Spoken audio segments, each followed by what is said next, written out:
नमस्कार दोस्तों, स्वागत है आप सभी का आपके अपने इस YouTube चैनल पर।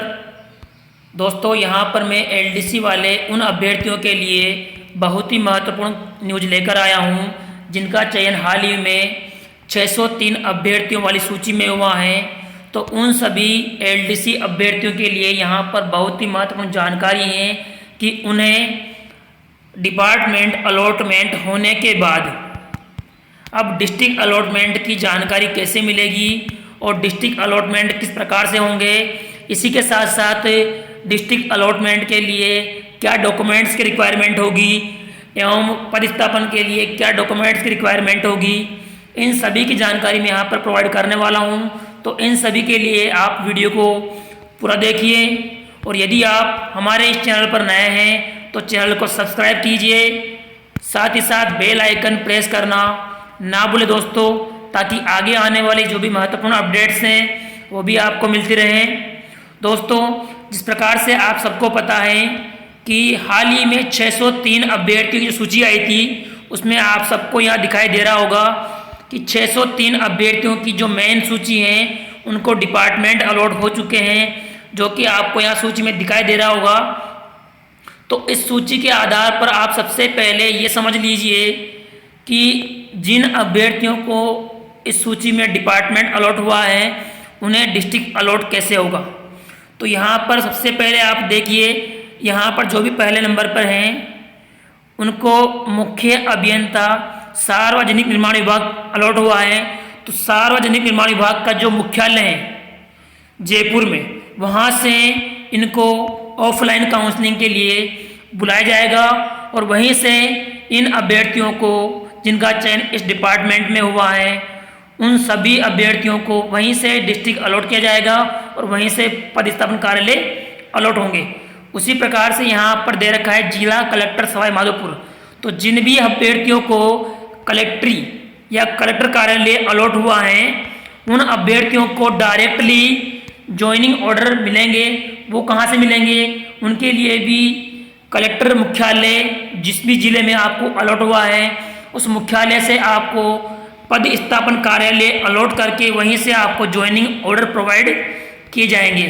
इसके अलावा जो अभ्यर्थी जिनका डिपार्टमेंट निदेशक माध्यमिक शिक्षा है, अर्थात जिनको शिक्षा विभाग अलॉट हुआ है, उन सभी अभ्यर्थियों को डिस्ट्रिक्ट अलॉटमेंट के लिए ऑनलाइन वेबसाइट या पोर्टल के माध्यम से डिस्ट्रिक्ट अलॉटमेंट की चॉइस भरनी होगी। उसी के माध्यम से शिक्षा विभाग वाले अभ्यर्थियों को डिस्ट्रिक्ट अलॉट होंगे। बाकी सभी डिपार्टमेंट केवल और केवल कलेक्ट्री को छोड़कर, क्योंकि कलेक्ट्री वाले को ऑलरेडी डिस्ट्रिक्ट अलॉट हो चुका है और जिस डिस्ट्रिक्ट में उनको कार्यालय अलॉट हुआ है उसी डिस्ट्रिक्ट कार्यालय में कलेक्ट्री कार्यालय से उनको पदस्थापन कार्यालय काउंसलिंग के माध्यम से प्रोवाइड किया जाएगा और वहीं से उनको ज्वाइनिंग के ऑर्डर प्रोवाइड किए जाएंगे। बाकी सभी डिपार्टमेंट के जो हेड मुख्यालय हैं वहीं से उनको ऑफलाइन काउंसलिंग के माध्यम से, चाहे वो आबकारी विभाग हो, चाहे यहाँ पर और भी विभाग हैं, आबकारी विभाग है, एनसीसी विभाग है, जिस भी डिपार्टमेंट में आपको अलॉटमेंट किया गया है उनके मुख्यालय से ही आपको डिस्ट्रिक्ट अलॉटमेंट के लिए ऑफलाइन काउंसलिंग के माध्यम से कार्यालय एवं जिला अलॉट होगा। इस बात तक तो मैं आपको समझा चुका हूँ। और ये प्रक्रिया कैसे होगी, तो ये सारी प्रक्रिया डिपार्टमेंट वाइज अपने अपने डिपार्टमेंट की जो ऑफिशियल वेबसाइट है उसके सर्कुलर में, ऑफिशियल वेबसाइट के सर्कुलर में जाकर देखते रहें कि उनके लिए काउंसलिंग संबंधी कोई ऑर्डर आया है या नहीं, क्योंकि इतने सारे डिपार्टमेंट की अपडेट रखना थोड़ा मुश्किल होता है। लेकिन फिर भी मैं कोशिश करूंगा कि आपको हर एक डिपार्टमेंट की जो अपडेट है वो प्रोवाइड करूं और इसके लिए आपको इस वीडियो के डिस्क्रिप्शन बॉक्स में दिए गए टेलीग्राम चैनल को ज्वाइन करना होगा, जहां पर मैं समय समय पर जो भी सूचना मुझे मिलेगी मैं वो प्रोवाइड करता रहूँगा, क्योंकि हर सूचना को वीडियो के माध्यम से प्रोवाइड करना थोड़ा मुश्किल होता है। तो आप उस चैनल को ज्वाइन कीजिए जहाँ पर आपको PDF के माध्यम से सूचना मिलती रहे। अब रही बात डॉक्यूमेंट्स की, इस सूची के माध्यम से जिन भी अभ्यर्थियों को डिपार्टमेंट अलॉट हो चुके हैं उनके लिए डिस्ट्रिक्ट अलॉटमेंट कैसे हुए होंगे ये जानकारी मैं प्रोवाइड कर चुका हूं। अब डॉक्यूमेंट्स के बारे में आप जान लें। सबसे पहले आपको ध्यान रखना है सभी दस्तावेज जो भी आपके पास हैं, जैसे 10th की मार्कशीट, 12th की मार्कशीट, यूजी, पीजी, जो भी आपके पास मार्कशीट, डिग्रियां वगैरह हैं, सभी डॉक्यूमेंट्स की मूल कॉपी और उसके साथ साथ आपको दो जेरोक्स कॉपी रेडी रखनी है। सारे जेरोक्स कॉपी को आपको सेल्फ अटेस्टेड करना है। इस बात का आपको अवश्य रूप से ध्यान रखना होगा। इसके बाद में आपको एक बात और ध्यान रखनी होगी कि चरित्र प्रमाण पत्र जो कि आपको बनवाने हैं तो वो किसी भी राजपत्रित अधिकारी के चल जाएंगे, लेकिन ध्यान रहे कि 1 महीने से अधिक पुराने नहीं होने चाहिए।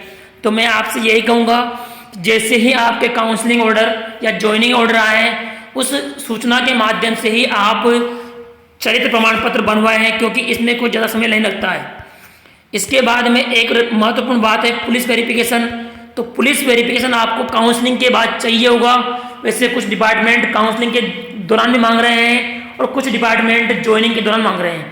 तो आपको पुलिस वेरिफिकेशन के लिए अप्लाई कर देना है जैसे आपकी काउंसलिंग डेट आए उस समय ही, ताकि 8 से 10 दिन में आपका जो पुलिस वेरिफिकेशन है वो बन के तैयार हो जाएगा। इसके बाद में एक महत्वपूर्ण अपडेट है इनकम सर्टिफिकेट, जो कि आप सभी के लिए जानना बहुत जरूरी है। इनकम सर्टिफिकेट उन अभ्यर्थियों को चाहिए होगा जिन्होंने फॉर्म भरते वक्त इनकम 2.5 लाख से कम शो करी थी। केवल उन अभ्यर्थियों को ही इनकम सर्टिफिकेट बनाना होगा। जिन अभ्यर्थियों ने 2.5 लाख से अधिक इनकम शो करी थी उन सभी अभ्यर्थियों को इनकम सर्टिफिकेट की कोई आवश्यकता नहीं होगी। इन सभी महत्वपूर्ण बातों को आप ध्यान रखें ताकि आपको काउंसलिंग के टाइम पर और ज्वाइनिंग के टाइम पर किसी प्रकार की समस्या का सामना नहीं करना पड़े। और समस्त डॉक्यूमेंट्स की 2 कॉपी तैयार रखें। वैसे 1 कॉपी की जरूरत पड़ेगी, लेकिन आपको चॉइस के लिए अपने अपने डिपार्टमेंट के अनुसार विकल्प के रूप में एक प्रपत्र अलग से प्रोवाइड किया जाएगा, जिसके माध्यम से आप जिला और पदस्थापन कार्यालय की विकल्प के रूप में चॉइस ले सकते हैं। यह आपको इस बार इस प्रकार का प्रावधान किया गया है। इससे पहले इस प्रकार का कोई प्रावधान नहीं था। तो ध्यान रखें किसी भी समस्या का सामना न करना पड़े आपको। इसी उद्देश्य से मैंने ये आपको वीडियो बनाया है। और आगे भी अगर आपको किसी प्रकार की समस्या आती है तो आप कमेंट बॉक्स में जाकर कमेंट करके वहाँ से जानकारी प्राप्त कर सकते हैं। और आगे की सूचनाओं के लिए चैनल को सब्सक्राइब कीजिए ताकि आपको जानकारी मिलती रहे। धन्यवाद दोस्तों।